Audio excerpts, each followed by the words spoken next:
আবাস যোজনার টাকা কাউকে না দেওয়ার আবেদন জানিয়ে মাইকে প্রচার তৃণমূলের।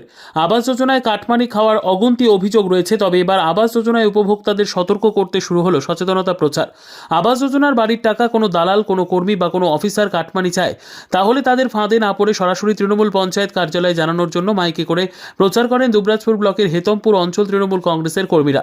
তারা হেতমপুর পঞ্চায়েতের বিভিন্ন গ্রামে গিয়ে মাইকে করে বার্তা প্রচার করেন। তারা জানান, এরকম যদি কোনো ব্যক্তির বিরুদ্ধে অভিযোগ পাওয়া যায় তাহলে তার বিরুদ্ধে আইনত ব্যবস্থা নেওয়া হবে। এদিন উপস্থিত ছিলেন হেতমপুর অঞ্চল তৃণমূল কংগ্রেসের কার্যকরী সভাপতি অভিনিবেশ রায়, হেতমপুর গ্রাম পঞ্চায়েতের উপপ্রধান সবুর আলী, গ্রাম পঞ্চায়েত সদস্য শেখ হেরাসতুল্লাহ সহ অন্যান্য কর্মীরা। অন্যদিকে দুবরাজপুর বিধানসভার বিজেপি বিধায়ক অনুপ কুমার সাহা জানান, আমার মনে হয় এই ধরনের প্রচার করা মানে পরোক্ষে চুরি করা। হেতমপুর অঞ্চল তৃণমূল কংগ্রেস কমিটির পক্ষ থেকে সমস্ত আবাস তালিকাভুক্ত মানুষদের জানানো যাইতেছে যে মাননীয় মুখ্যমন্ত্রী মমতা বন্দ্যোপাধ্যায় আবাস তালিকার যে টাকা ছাড়ছেন, সেই টাকা আপনাদের বাড়ি বানানোর টাকা, সেই টাকা থেকে অবশ্যই আপনারা বাড়ি বানান। আমাদের কোনো কর্মী, আমাদের কোনো নেতৃত্ব বা কোনো স্টাফ বা কোনো দালাল যদি আপনাদের কাছে কোনো রকম কোনো পয়সা চায়, তো আপনারা সেইখান থেকে কোনো কমিশন দেবেন না। এই টাকা আপনাদের বাড়ি বানানোর টাকা। কোনো ব্যক্তি যদি আপনাদেরকে টাকার জন্য ভয় দেখায় বা জোর করে, আপনারা আমাদের গ্রাম পঞ্চায়েত অফিস অথবা আমাদের দলীয় কার্যালয়ে অভিযোগ জানান, আমরা সেই ব্যক্তির বিরুদ্ধে আইনত ব্যবস্থা নেব।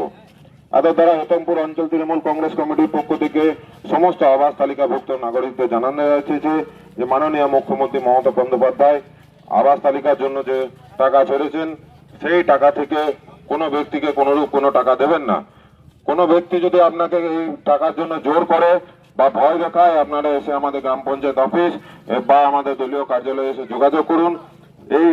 আমরা তার বিরুদ্ধে আইনত ব্যবস্থা নেব। এই টাকা থেকে অবশ্যই আপনারা বাড়ি বানান এবং মাননীয় মুখ্যমন্ত্রী মমতা বন্দ্যোপাধ্যায়ের হাত শক্ত করুন।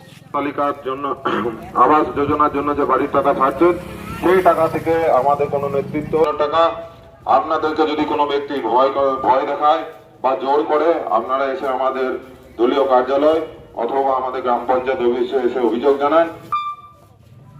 মাসের মধ্যে আমাদের পশ্চিমবঙ্গ সরকার মাননীয় মানবিক মুখ্যমন্ত্রী মমতা ব্যানার্জি যে সমস্ত পরিবারকে আবাস প্রকল্পের টাকা দিচ্ছেন, অলরেডি দিয়ে দিয়েছেন, সেই সমস্ত পরিবার ব্যক্তি, কোনো সদস্য, কোনো নেতৃত্ব বা কোনো দালাল ব্যক্তিকে অসৎ উপায়ে যদি কেউ টাকা চেয়ে থাকে, আপনারা কাউকে টাকা দেবেন না। হেতমপুর অঞ্চল সেই ব্যক্তির বিরুদ্ধে আইনগতভাবে যথোপযুক্ত ব্যবস্থা গ্রহণ করা হবে।